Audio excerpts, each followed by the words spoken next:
oleh kementerian yang selanjutnya, iaitu Menteri akan menjawab, iaitu Kementerian Pertanian dan Keterjaminan Makanan. 40 minit. Silakan Menteri. Terima kasih Yang di-Pertua. Selamat menyambut Hari Wanita dan juga bagi umat Islam selamat menyambut Nisfu Sa'ban pada hari ini. Ramai daripada ahli Parlimen yang mengambil bahagian, seramai 50 orang menyentuh hal Kementerian Pertanian dan Keterjaminan Makanan. Saya ucapkan terima kasih di atas concern semua ahli-ahli Parlimen dalam hal keterjaminan makanan ini. Sama ada beri pandangan dalam bentuk sokongan, teguran, kritikan, bangkangan, semua itu dihargai sama sekali. Yang berhormat, Shah Alam mencadangkan bahawa kerajaan perlu menetapkan secara tuntas Hala 7 industri pertanian. Untuk makluman Dewan Yang Mulia, dalam rangka Hala 7, fokus dan keutamaan kementerian bagi memacu sektor agro makanan negara, pihak kementerian telah menyediakan satu pelan jangka panjang, iaitu Dasar Agro Makanan Negara 2021 hingga 2030 yang dirangka 2 tahun yang lalu dan berterusan sehingga 2030. Keseluruhan kerangka dasar yang dipanggil DAN 2.0 merangkumi beberapa elemen termasuk penyataan dasar, prinsip dasar, objektif dasar serta teras dasar. Ia bertujuan untuk memberi satu panduan yang inklusif dan ekstensif untuk agenda pemodenan sektor agro makanan dalam 10 tahun tempoh pelaksanaannya. Objektif utama telah digariskan dalam dasar 2.0 ialah seperti berikut: meningkatkan pertumbuhan pendapatan dan kualiti hidup yang lebih baik bagi pengeluar makanan, mempertingkatkan output pengeluaran serta kualiti penuaian melalui peningkatan produktiviti, mewujudkan rantaian nilai yang lebih tangkas dan berdaya tahan dengan aktiviti nilai tambah yang tinggi, menambah baik sekuriti dan nutrisi makanan rakyat, memacu pertumbuhan ekonomi sosial dan inklusiviti, menggalakkan amalan penggunaan dan pengeluaran makanan secara mampan. Menggariskan 5 terah dasar seperti ikut: mendukung pemodenan dan pertanian pintar, memperkukuh pasaran domestik, meningkatkan hasil keluaran yang mempunyai permintaan tinggi dan produk berorientasi ekspor, membangun bakat yang memenuhi permintaan industri, meningkatkan amalan pertanian dan sistem makanan yang mampan, menyediakan ekosistem perniagaan yang kondusif dan kerangka institusi yang kukuh. Ahli Parlimen Larut, Simpang Renggam, Kemaman menyentuh soal kumpulan sasar.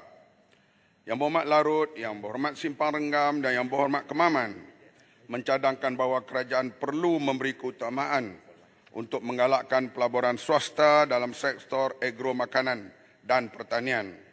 Untuk makluman ahli yang berhormat, di bawah Dasar Agro Makanan Negara 2021-2030, Malaysia dalam mengukuhkan faktor pemboleh hidup upaya pelaburan bagi meningkatkan sumbangan pertanian dan agro makanan terhadap ekonomi dan sosial negara.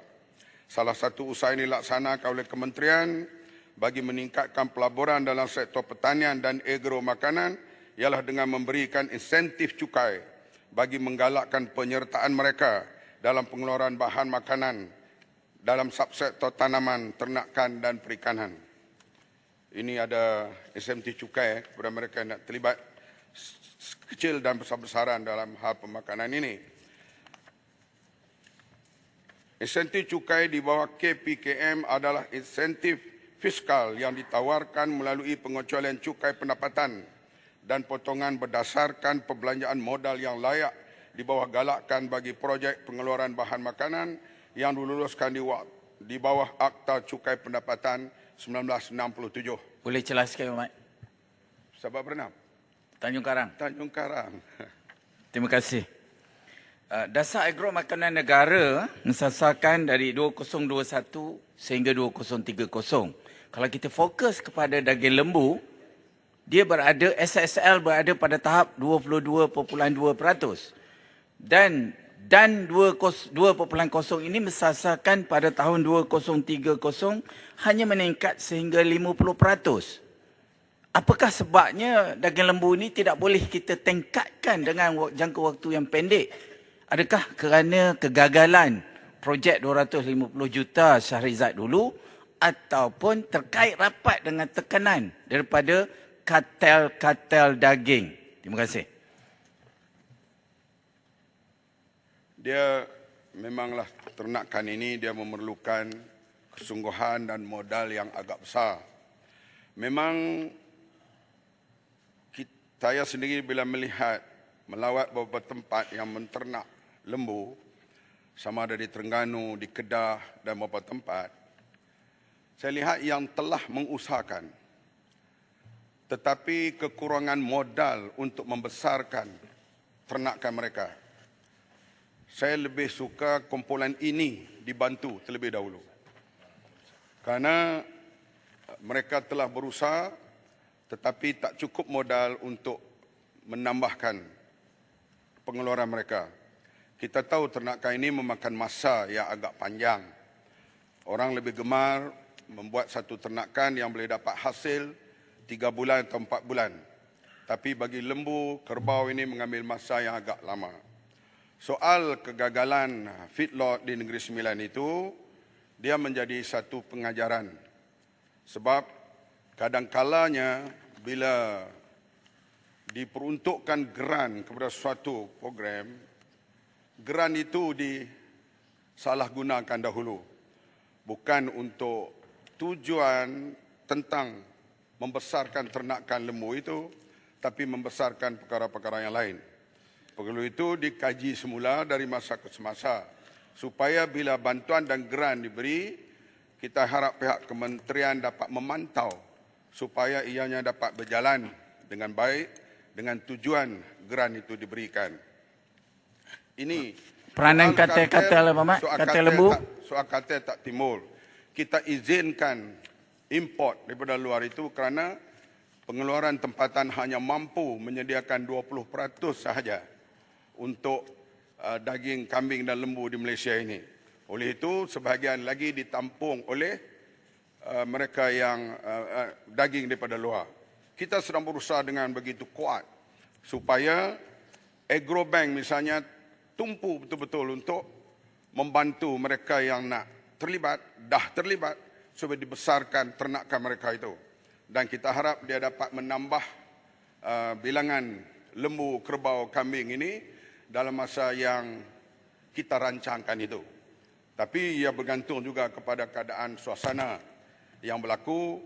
Misalnya di antaranya bila makanan, bahan ternakan terlalu tinggi dalam masa 2 tahun yang lalu akibat daripada MCO, COVID dan sebagainya, ia sedikit sebanyak menjejaskan pembesaran ternakan itu, pembanyakkan itu. Tuan Magun.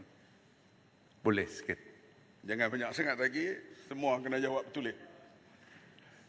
Terima kasih Yang Berhormat. Terima kasih Tepat. Speaker, terima kasih Yang Berhormat Menteri.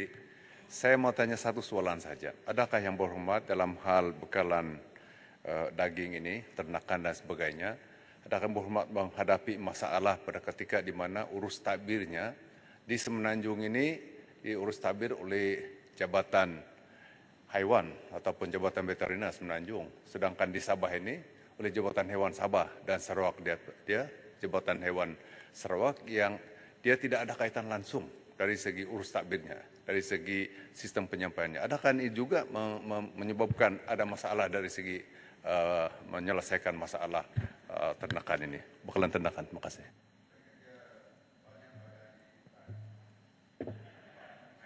Mike, Menteri. Bukan menyebabkan masalah tetapi kesungguhan semua pihak. Dan sama ada di Sabah, juga sekarang ini kita Timbalan Menteri, kita harap dia lebih tumpukan Sabah dan Sarawak dan kita dapat selaraskan soal perkembangan hal ternakan ini lebih baik pada masa yang akan datang. Berdasarkan data bagi 2018-2022, jumlah pelaburan berkaitan permohonan bagi insentif cukai galakan telah diterima oleh KPKM adalah berjumlah 1.37 bilion. Secara umumnya, subsektor tanaman merupakan sektor yang paling banyak jumlah pelaburan bagi tahun 2018-2022, berjumlah 1.06 bilion. Diikuti oleh subsektor aquaculture sebanyak 222 juta dan perikanan tangkapan sebanyak 46.7 juta.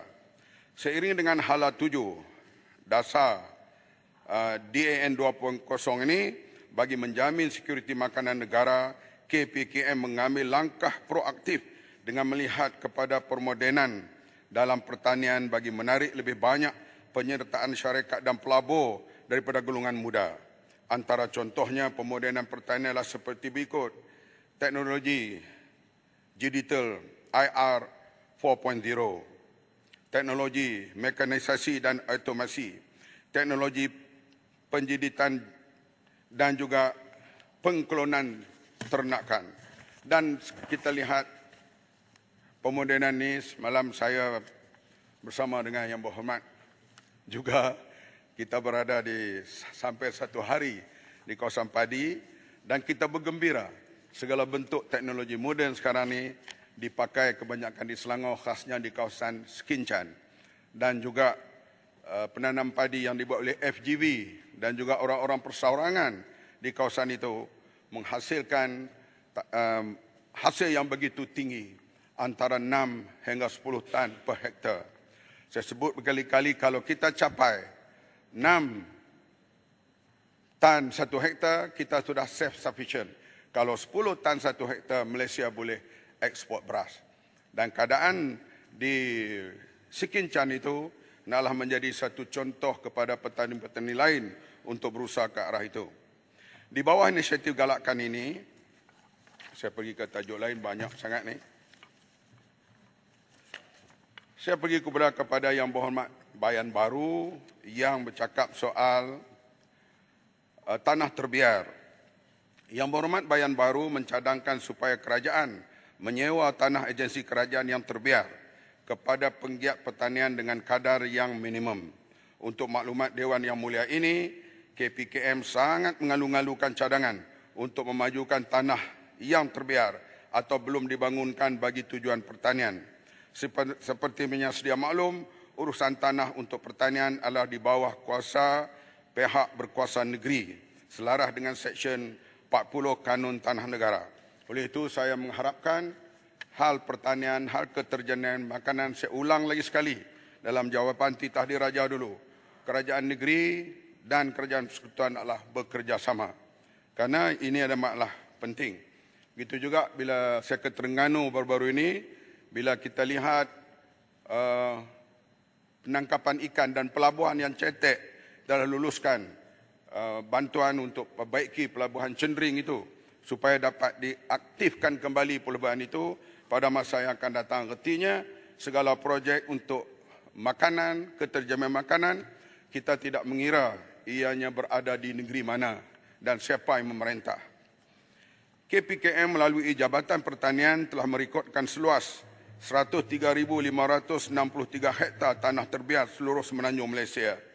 Pembangunan tanah terbiar merupakan salah satu daripada 9 cadangan sinergi antara kerajaan persekutuan dengan kerajaan negeri yang telah dibentangkan oleh KPKM di Mesyuarat Menteri Besar dan Ketua Menteri ke-139 pada 28 Jun 2022. Jun dulu, kerajaan dulu.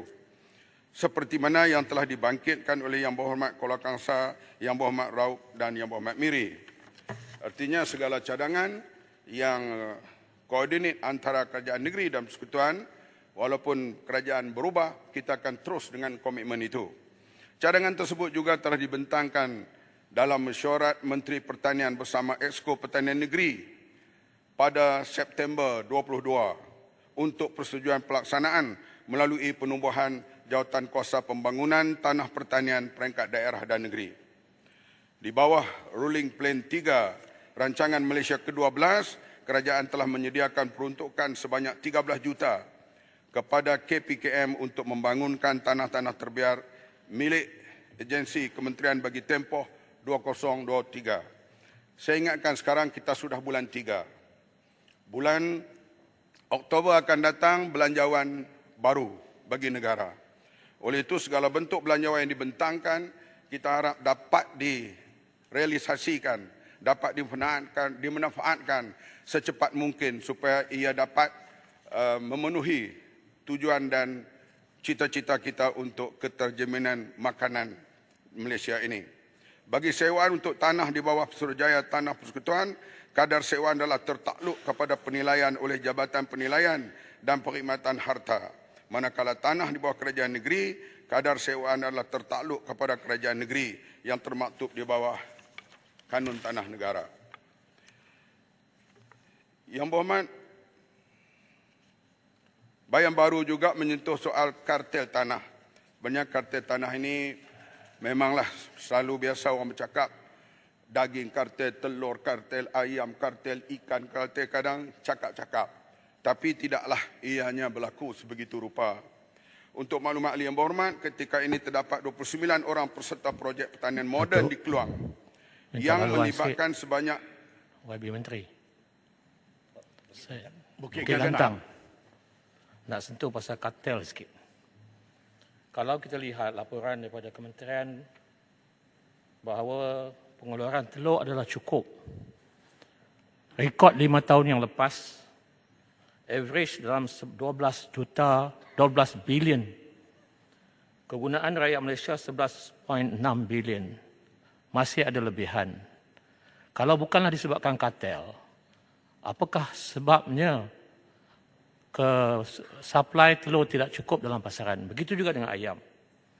Ayam terus meningkat harganya dan dijangka pada bulan Ramadan ini akan mencecah ke RM12. Apakah langkah-langkah pengawalan yang secara drastik yang akan dibuat oleh kementerian untuk menjamin rakyat di bawah ini mendapat sumber makanan yang lebih stabil? Jadi kenaikan harga dasarnya bukan kerana kita kata kartel dan sebagainya. Kita kena lihat tahun 2020 bermulanya COVID. Dan kita akui kerajaan pada waktu itu begitu sukar untuk mengawal kenaikan harga ayam telur kerana harga makanan naik melambung. Saya dah bercakap dah dalam masa titah diraja gitu. Tak mau ulang kedua.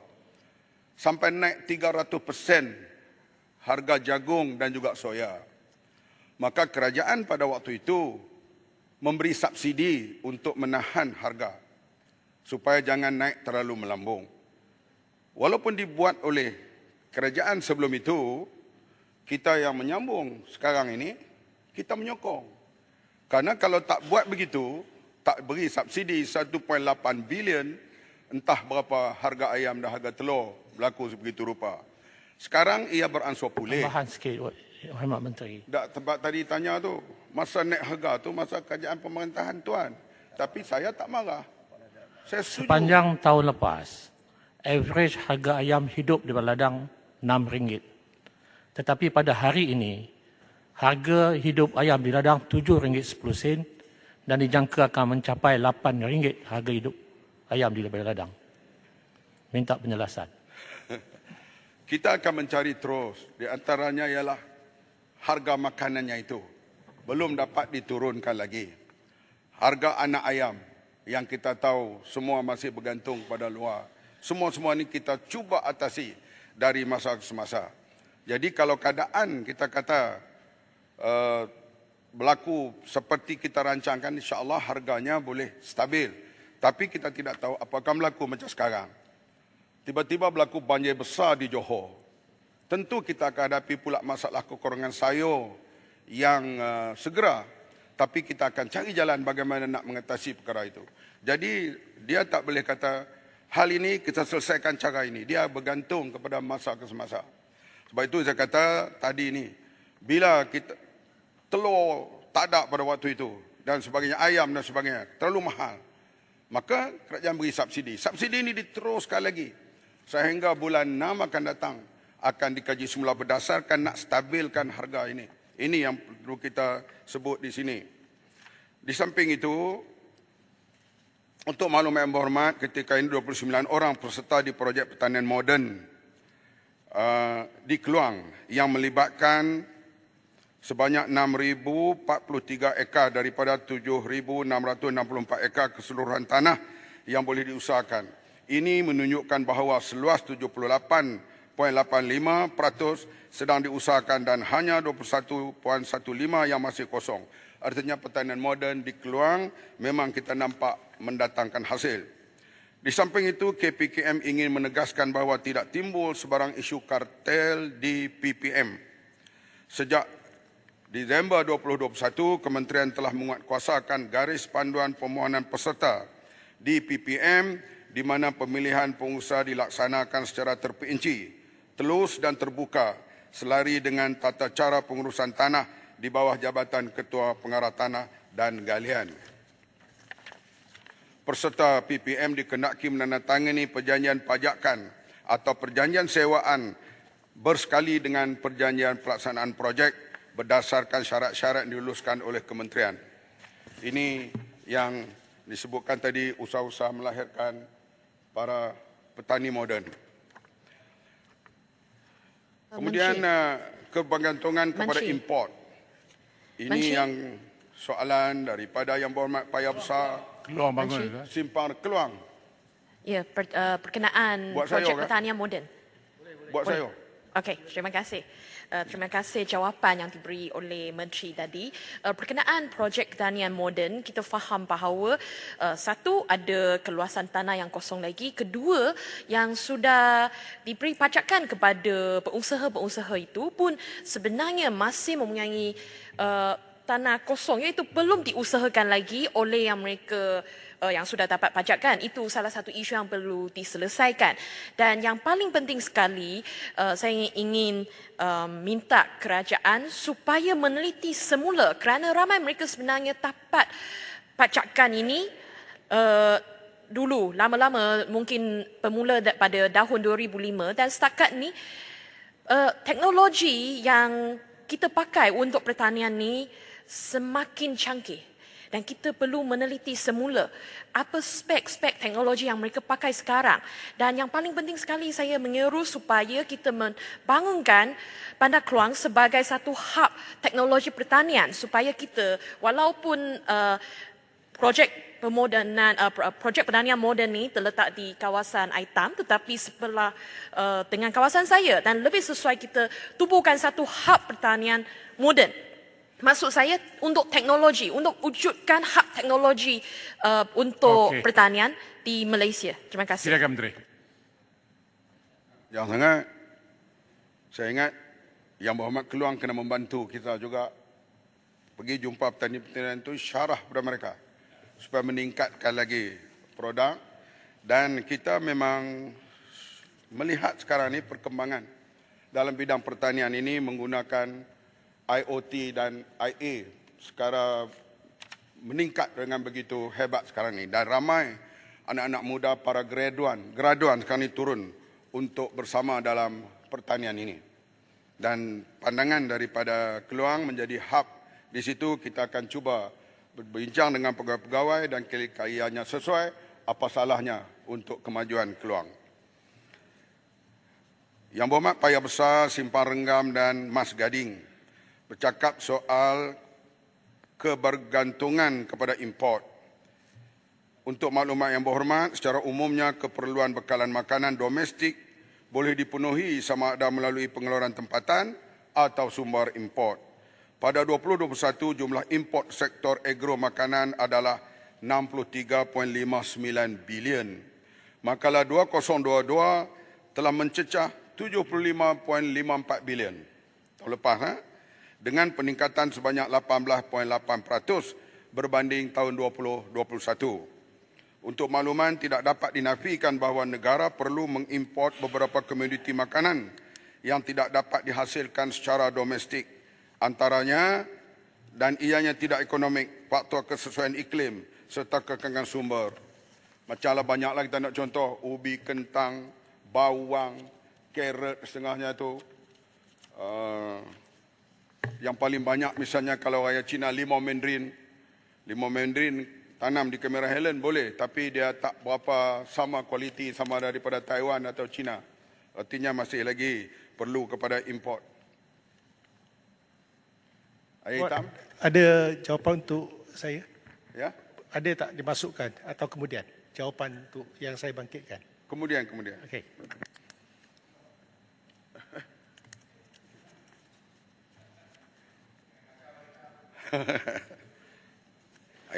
Ayah hitam dia kritik, dia marah tapi dia penyokong kerajaan. Jadi bagi menampung keperluan dan permintaan pengguna dalam negara untuk pertambahan penduduk dan semua sebagainya, terdapat beberapa barang asas yang perlu diimport. Di antaranya sayur-sayuran, temperate macam lobak dan semualah, buah-buahan, apple, anggur apa boleh tanam di sini. Tapi penghasilannya rasanya belum capai ke tahap yang daripada luar negara. Ubi kentang, ni jauh lagi. Bawang, kita tahu. Bawang ni hampir 1 bilion kita import satu tahun. Susu segar, ini semua yang masih lagi diimport.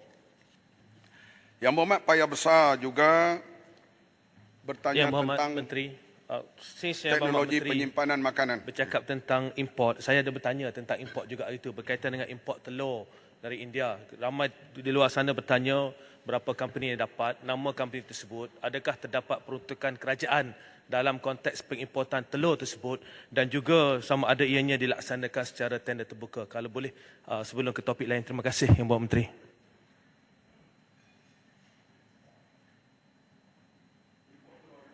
Mike.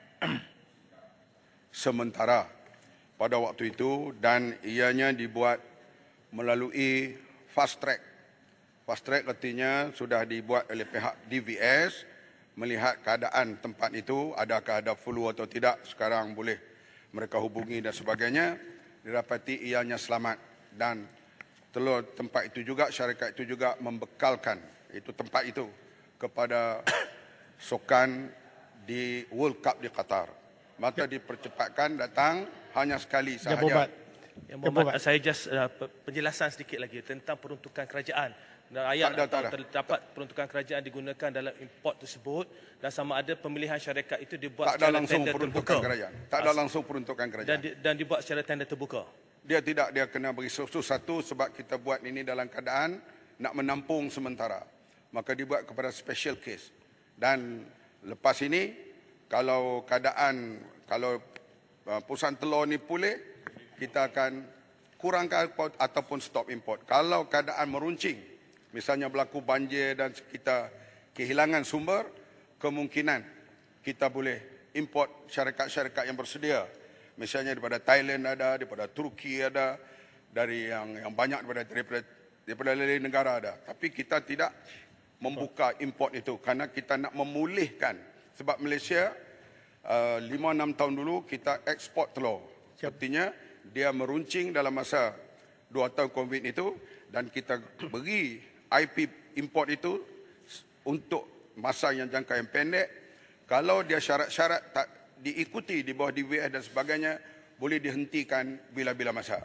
Tapi kita usahakan dan berdialog dengan pihak pengeluar telur dan sebagainya, mereka telah berjanji untuk flood the market dalam masa yang terdekat ini, terutama menjelang Hari Raya Puasa. Dengan keadaan smooth, kita harap tak berlakulah bencana yang besar lagi di mana-mana, kita dapat pulihkan kedudukan itu seperti 4-5 tahun dulu. Yang Berhormat, Minta sikit. Yang Berhormat, Yang Berhormat. saya rasa saya yang bawa isu ni. Saya ucapkan terima kasih di atas jaminan Yang Berhormat bahawa kita tidak melibatkan subsidi sebab kita tak ada salah anggap.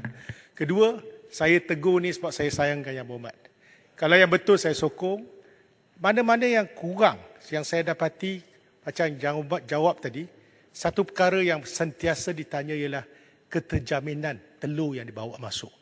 Adakah benar semua telur itu dimasukkan ke sini, tak ada yang ditolak kontainernya. Itu pertama. Sebab kalau ikut prosedur Makis, dia akan tengok, kalau tak selamat, dia akan hantar balik. Adakah semua yang dihantar ke sini, walaupun dalam keadaan darurat, ianya selamat digunakan. Itu saya rasa penting. Kedua, sama di saman ke apa, itu bagi saya tak ada isu. Sebab saya rasa kerajaan nak selesaikan masalah ni, ada satu kaedah lagi. Macam Muhammad cakap, Turki saya lagi bimbang. Sebab Malaysia, kita merupakan pengeksport telur yang terbesar di dunia juga dengan harga yang paling kompetitif. Apa salahnya? Upayakan, ini teras yang disebut oleh Yang Berhormat, penternak tempatan. Saya nampak harga jagung dah turun. Dulu 1,800, sekarang 1,600. Ada kaedahnya kalau nak float, ini menjibatkan wang ringgit kerajaan pada waktu yang sama mengupayakan penternak kita. Apa pandangan Yang Berhormat tentang perkara ini? Terima kasih. Inilah yang sedang kita usahakan secara gigih. Sebab isunya menanam, contohnya sekarang memang turun sedikit harga import jagung dan soya. Tapi belum lagi dia signifikan untuk sampai ke peringkat harga ayam itu boleh diturunkan. Harga dikontrol oleh Kementerian KPDNK. Tapi saya maksud di sini, sebab itu beberapa kementerian bergabung sekarang ini. Masuk komuniti, desa dan wilayah, kerajaan negeri kita harap menanam jagung bijirin. Dan sekarang menjadi satu usaha besar oleh kementerian ini soal jagung bijirin ini. Kalau jagung grain corn ini dapat ditanam di negeri-negeri dan juga komuniti termasuk LTAT menyediakan 70 ekar tanah untuk jagung bijirin ini. Kalau jagung itu dapat diturunkan harga, soya tak berupaya. Kita tak boleh tanam di sini. Tapi harga ayam akan pulih dan harga telur akan pulih. Memang saya kata 5-6 tahun dulu Malaysia pengeksport telur. Kita akan kembali ke era itu, insya-Allah. Tapi dengan cara kita membantu berdialog, berbincang, termasuk dengan pengusaha-pengusaha telur yang besar di Selangor ke di manakah kita berbincang dan mereka kata mereka berupaya pergi ke arah itu. Ini yang sedang kita bersama dengan semua pengusaha. Kita mau penternak untung, pengguna tidak menanggung beban kenaikan harga, semuanya rasa feel good. Ini yang kita harap di Malaysia ini. Sila, terima kasih Yang Berhormat Menteri. Saya juga nak merakamkan ucapan tahniah dan terima kasih atas usaha untuk menstabilkan availability telur di pasaran. Saya juga nak ucap terima kasih atas jawapan bertulis yang diberikan oleh Yang Berhormat Menteri kepada soalan saya. Tapi ada satu bahagian dalam soalan saya yang kekal tidak berjawab. Saya tanya secara spesifik.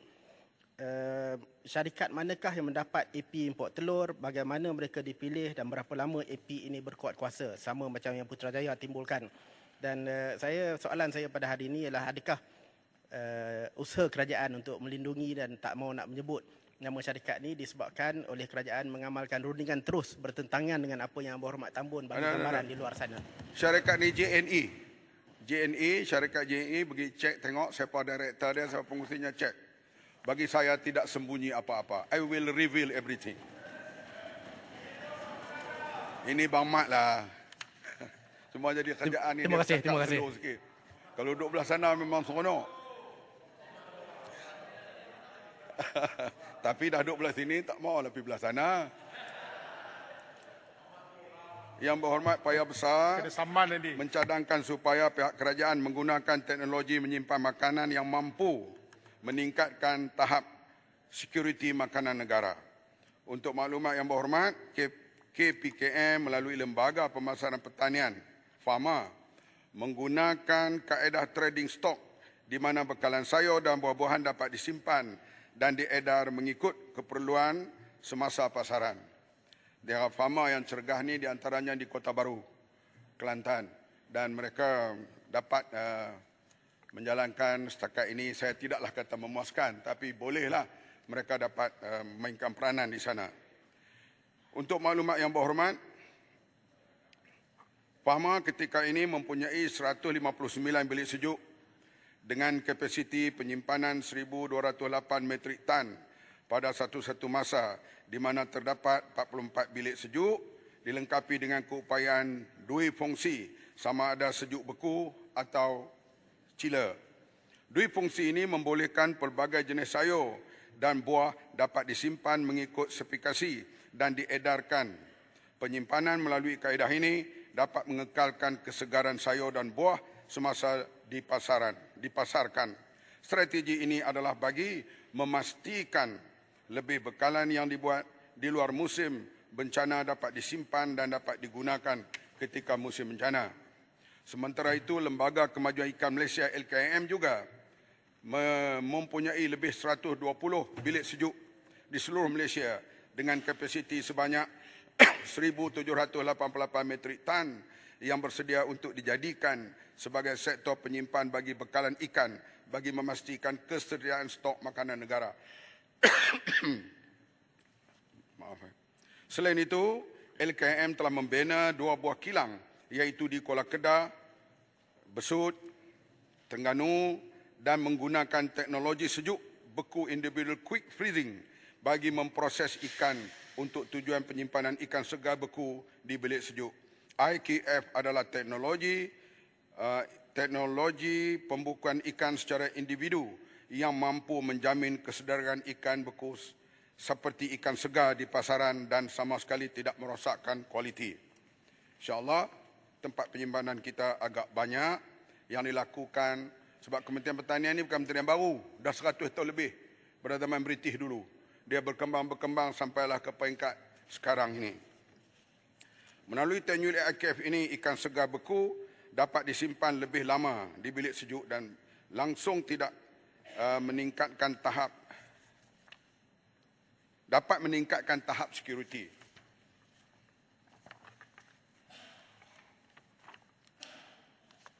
Banyak lagi ni. Bantuan ketika bencana Yang Berhormat Mersing, insurans akibat bencana juga dua-duanya daripada Johor. Yang Berhormat Seri Gading, kedua-dua ahli parlimen ini kita tahu kawasan mereka sedang dilandai banjir dan ada yang telah surut, ada yang sedang masih lagi tenggelam. Yang Berhormat Mersing ingin mengetahui apakah insentif bantuan akibat bencana yang disediakan oleh kerajaan. Manakala Yang Berhormat Seri Gading ingin mengetahui apakah terdapat insurans kepada para petani yang terjejas akibat banjir.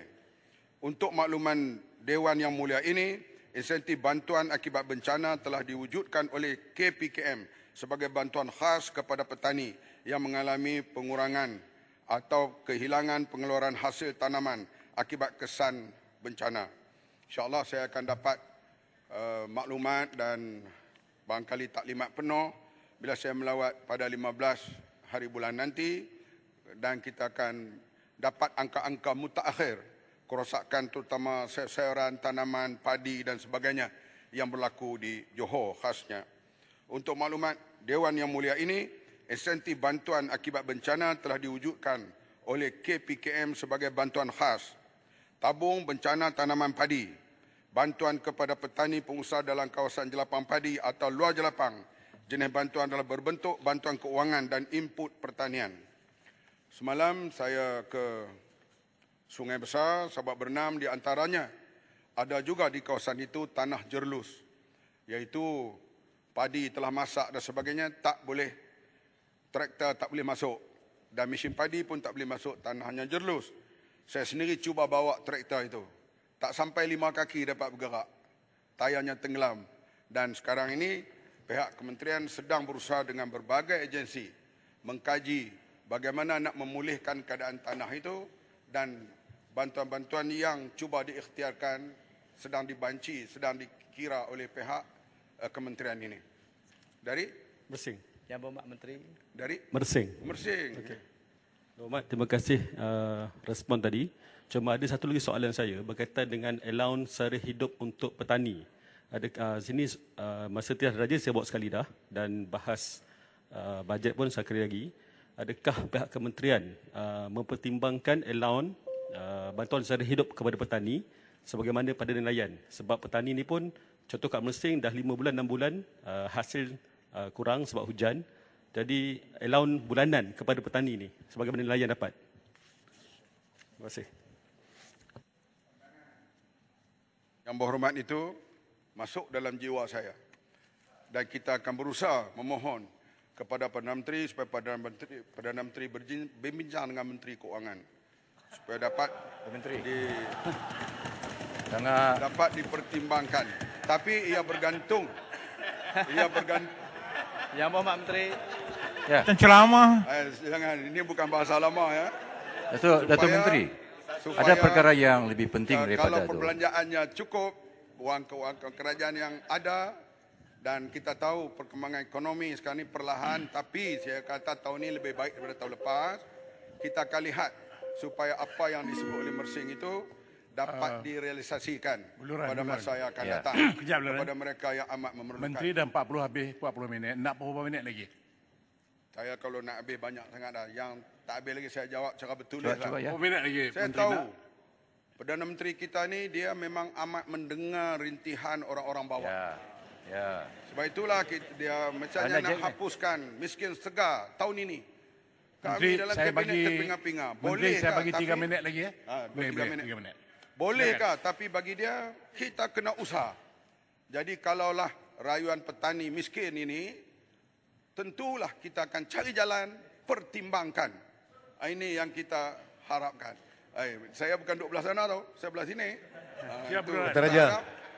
Sebab kita ini pendang ni salah. Kita nak tanya pasal baja. Habis dah masa. Kita ada nak tutup dah ni. Ada tak perancangan kita untuk sekarang ni masih kita import baja lagi tak? Beluran. Ataupun kita adakah perancangan untuk kita nak proses baja sendiri? Terima kasih. Memang sedang proses. Kita